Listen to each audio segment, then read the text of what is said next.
Baik, bismillahirrahmanirrahim. Assalamualaikum warahmatullahi wabarakatuh. Alhamdulillah, alhamdulillahirrahmanirrahim. Sebelum ini perkenalkan, nama saya Haji Murtado Kalamullah. Saya berasal dari KPIA semester 6,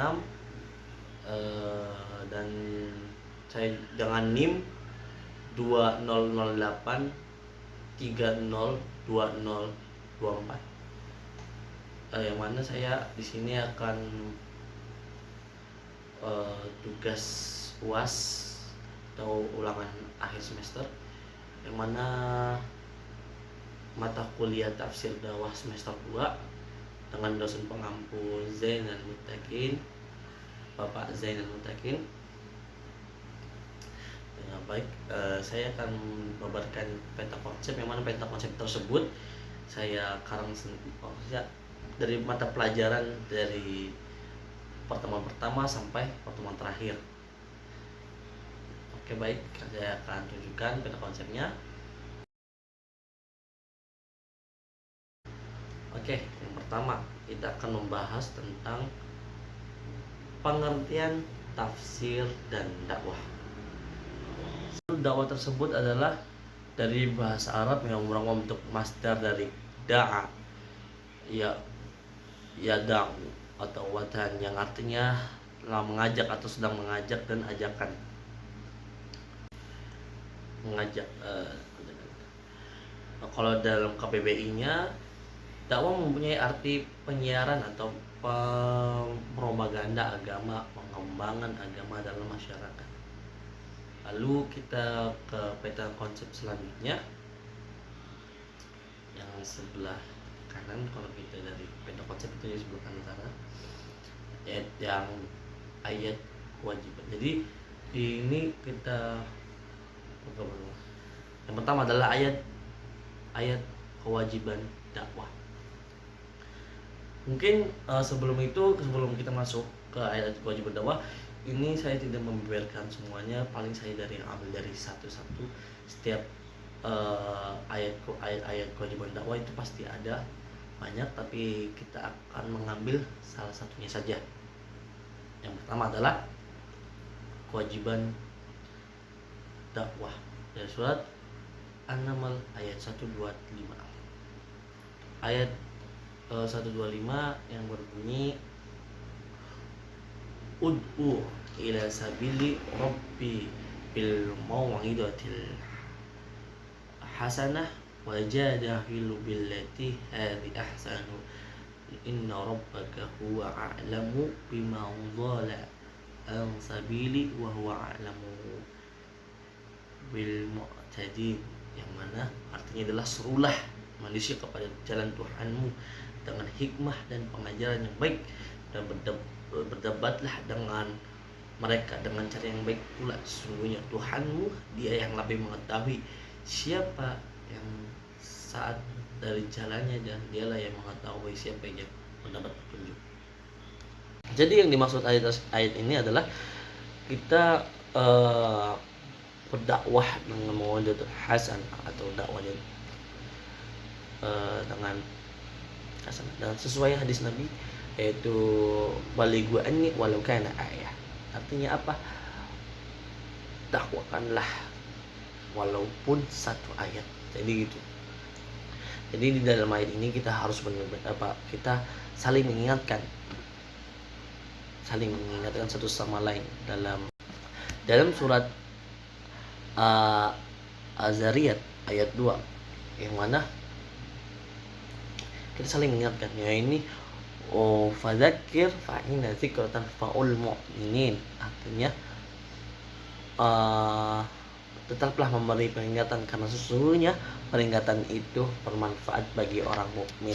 Jadi kita sama-sama harus saling mengingatkan satu sama lain, walaupun dengan cara baik, dengan cara halus, saling mengingatkan satu sama saudara. Ayat ini menunjukkan bahwasanya kita harus berdakwah, ya, dan lain-lain sebagainya. Oke, kita selanjutnya ke ayat keutamaan dan tujuan dakwah, yaitu di surat Al-Imran ayat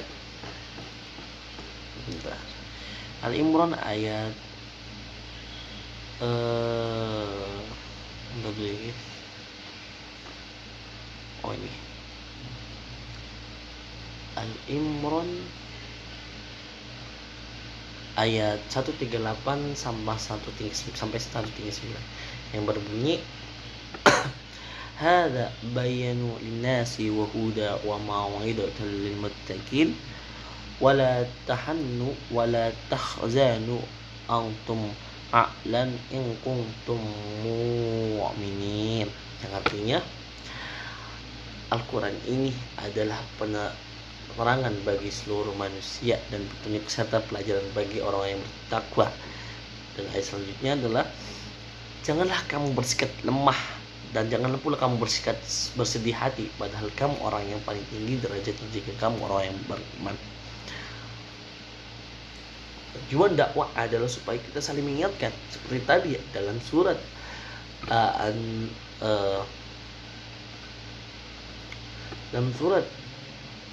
Az-Zariyat ayat 2, kembali ke surat Az-Zariyat ayat 55, wa zakir fa inna zikratan faul mu'minin, yang berarti bahwasanya kita harus saling memperingatkan karena mukmin itu sama muslim satu sama lain.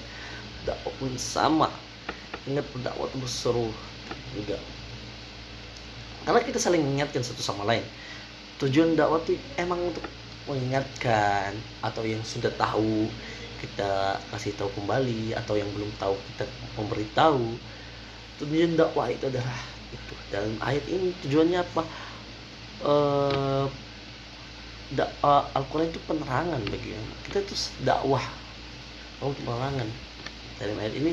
Jadi sesungguhnya terjadi peristiwa dalam asbabulnya dalam ayat ini menyatakan bahwasanya sesungguhnya terjadi pada peristiwa Badar, Al-Uhud dan perang Uhud, dan balasan bagi orang-orang yang beriman dan orang-orang yang kafir adalah merupakan sunatullah dan pada makhluknya dengan menjelaskan hikmah dan hikmah dalam kemenangan dan kekalahan. Kebenaran pasti memang atas kebatilan meskipun waktu panjang. Hal ini terjadi pada pengikut para nabi dan rasul terdahulu. Kemenangan diberikan kepada mereka sementara kafir mendapatkan kebinasaan.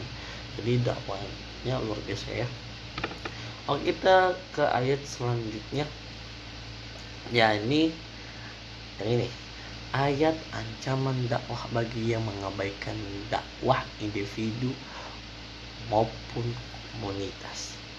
Jadi ada kalau tidak diperingati maka kita ditegur dengan baik, dan kita pun menjawabnya pun yang diperingati baik. Jangan mentang-mentang kitanya udah ya alhamdulillah kita banyak pahala atau kita sombong gitu ya. Yang mana Al-Baqarah surah ayat 44 ayat 44, yang mana ata'muruna an-nasu bil birri wa tansawna anfusakum wa antum tatluna al-kitaba afala ta'qilun, yang mana mengatakan bahwa mengapa kamu menyuruh orang lain mengerjakan kebajikan sedangkan kamu melupakan dirimu sendiri padahal kamu membaca kitab Taurat tidak kamu mengerti. Kita udah menasihati orang lain tetapi kita tidak melakukan diri sendiri, itu sama aja bohong ya, itu hanya bagi-bagi gitu. Apalagi ini orang yang bicara tapi dia tidak melakukan, apalagi orang yang udah dikasih tahu tetapi dia tidak melakukan hal tersebut. Nah, itu yang paling bahaya. Ingat, kita sebagai orang muslim dalam surat Az-Zariyat ayat 55, fadzakir fa inna zikra faul mu'minin, peringatan itu adalah bagi untuk orang muslim. Jadi kandungan surat ini ayat ini adalah mengenai kencaman bagi permukaan agama Yahudi yang saling kali memberi untungan atau melakukan sebaliknya, atau Islam menuntun umatnya agar memiliki kesesuaian antara apa yang diucapkan dengan diperbuatannya, apalagi kalau menyangkut juru dakwah itu. Dan sebab nuzul ya, Al-Baqarah ayat 44. Jadi kita jadi salah satu ayat yang untuk ancaman bagi kalau kita mengabaikan dakwah atau tidak mendengar nasihat gitu ya. Misalnya prinsip ibarat kita tersesat, tapi kita tidak mau nanya gitu, kita mengabaikan. Ada rambu di depan bahwasanya stop, tapi kita mengabaikan itu, keadaan di stop di situ emang lagi jalan buntu gitu. Oke, kita ke selanjutnya, yaitu ayat-ayat materi dakwah dalam surat Al-Imran ayat 19, yang mana innal dina indallahi al-islam wa makhtalafa alladhina utul kitaba ila min ba'di ma ja'ahumul bayyinah wa ma yakfuru bil ayatillahi fa innallaha syarrul hisab. Sesungguhnya agama di sisi Allah itu ialah Islam. Tidaklah berselisih orang-orang yang telah diberi, kecuali mereka memperoleh ilmu, karena kedengkian di antara mereka barang siapa yang ingkar terhadap ayat-ayat Allah. Sesungguhnya Allah sangat cepat memberikan hidayah. Apa yang dimaksud dengan ayat ini, dengan ayat materi dakwah, yaitu tujuannya kepada manusia agar mereka mengetahui, memahami bahwa Islam adalah agama yang diakui Allah oleh Subhanahu wa taala kepada agama-agama lain. Benar ada agama lain selain Islam, cuman yang benar-benar kita ajarkan itu dalam Al-Quran itu benar-benar Islam adalah agama yang sempurna, tetapi yang tidak sempurna adalah manusianya. Ingat, Islam agama yang sempurna, tetapi yang tidak sempurna adalah manusianya. Jadi kalau misalkan ada suatu agama yang salah, jangan salahkan agama tersebut, tapi salahkan manusianya, karena itu. Tapi kalau ada agama baru biasanya janganlah. Oke, mari kita ayat selanjutnya, yaitu ayat prinsip dai dalam berdakwah. Yang mana ayat ini adalah ud'u ila sabili rabbil, sama kayak tadi, ud'u ila rabbi sabili rabbika bil hikmati wal mau'izatil hasanah wajadilhum lillati hiya ahsan inna rabbaka huwa a'lamu dhalla an sabili wa huwa a'lamu bil mu'tadin. Jadi dalam ini sama prinsipnya yang tadi, yaitu sungguh Tuhanmu dialah yang lebih mengetahui siapa yang sesat jalan. Jadi prinsip dai dalam tafsir Ibnu Katsir, sulah manusia kepada Tuhanmu dengan ilmu pelajaran yang baik,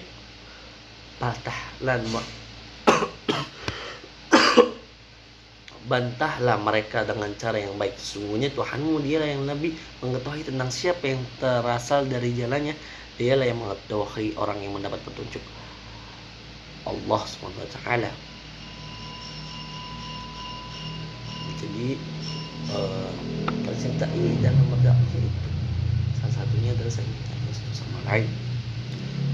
Oke, kita akan melanjutkan ayat selanjutnya, yaitu ayat tentang metode dan strategi dakwah di Al-Quran surat Al-Imran ayat 190 sampai 191, yang berbunyi inna fi khalqis samawati wal ard wa ikhtilafil laili wan nahar allati ayatil lil albab alladzina yazkurullaha qiyaman wa qu'udan wa 'alal junubihim wa yakfuruna fi khalqis samawati wal ard rabbana ma khalaqna hadza batila subhanaka faqina 'adzabannar. Yang artinya sesungguhnya dalam menciptakan langit dan bumi dan saling berganti malam siang terdapat tanda-tanda bagi yang berakal.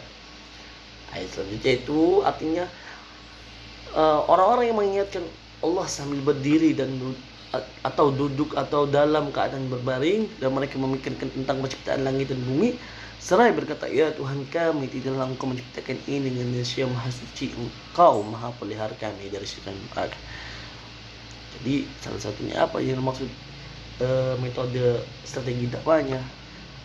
Nah, dalam ini apa artinya? Sesungguhnya dalam menciptakan langit dan bumi selalu berganti malam siang terdapat tanda-tanda yang berakal. Kita secara logika aja itu masya Allah banget. Dan perputaran mata dari malam ke siang dan siang ke malam itu sangat luar biasa sekali. dalam tafsir Al-Mutasar, mereka adalah orang yang senantiasa mengingat Allah dalam kondisi apapun, baik dalam kondisi berdiri, duduk maupun berbaring. Dan mereka juga senantiasa menggunakan akal pikiran mereka untuk memikirkan penciptaan langit dan bumi. Mereka pun berkata, wahai Rabb, Engkau tidak menciptakan makhluk yang besar ini untuk bersenda gurau. Maha suci Engkau dari gurau. Masya Allah. Jadi begitu orang selalu mengingatkan dalam segala kondisi. Jadi strategi dakwahnya benar-benar tauhid kita, jadi harus saling mengingat kepada Allah Subhanahu wa taala agar kita terus mendapat keridhaan Allah Subhanahu wa taala. Lalu ayat selanjutnya adalah ayat berkaitan dengan istiqomah dalam berdakwah. Wah, ini sangat luar biasa ini. Dalam surat Al-Fusilat ayat 6, yaitu Qul innama ana basyarukum mislukum yuha ila annahu ilakum ilahu wahid fastaqimu ilaihi wastaghfiru wa wailul lil musyrikin. Katakanlah Muhammad, aku ini hanya seorang seperti kamu, diwahyukan kepada Tuhan Allah Subhanahu wa taala Maha Esa. Karena itu tetaplah kamu beribadah kepadanya dan memohon ampun kepadanya, dan celakalah bagi orang yang mensembunyikannya. Ini satu besar. Ini ayat ini benar-benar kita suruh istiqomah, meyakinkan bahwasanya Allah Subhanahu wa taala itu ada. Jadi kita harus benar-benar istiqomah dalam suatu hal. Dan dalam ayat tersebut dapat isyarat dan petunjuk jalan untuk istiqomah. Niscaya Allah akan ada kekurangan dari standar dan diperintahkan, maka Allah Subhanahu wa taala memerintah untuk menutupnya dengan istighfar, untuk bertobat dan kembali kepada istiqomah. Itu sangat luar biasa sekali. Lalu benar-benar kita harus istiqomah. Karena apa? Kalau misalkan kita minta kepada Allah Subhanahu wa taala untuk istiqomah, insyaallah Allah pun meridhoi kita dan kita pun dapat pahala. Tetapi kalau misalkan kita tidak beristiqomah ataupun kita tidak bersyukur pada Allah, celaka sekali. Karena ada suatu ayat yang mana ayat tersebut, wa ista'zana rabbukum la in syakartum la azidannakum wa la in kafartum inna adzabi lasyadid, menyatakan bahwasanya barang siapa yang mensyukuri nikmatku maka aku tambahkan syukurnya, dan barang siapa mengkufuri nikmatku maka sesungguhnya azabku sangat pedih. Baik, selanjutnya adalah ayat-ayat berkaitan dengan etika dakwah. Di dalam surat An-Nisa ayat 5 menyatakan bahwasanya wala sufaha amwalukum lati ja'alallahu lakum qiyaman wazukum fiha waqsuhum wa qulu lahum qawla ma'ruf. Dan artinya adalah, dan janganlah kamu serakah pada yang belum sempurna akalnya, harta mereka ada yang dalam kekuasaan. Kamu yang dijadikan Allah sebagai pokok kehidupan, berilah mereka belanja pakaian dan hasil harta ataupun ucapan pada mereka perkataan baik.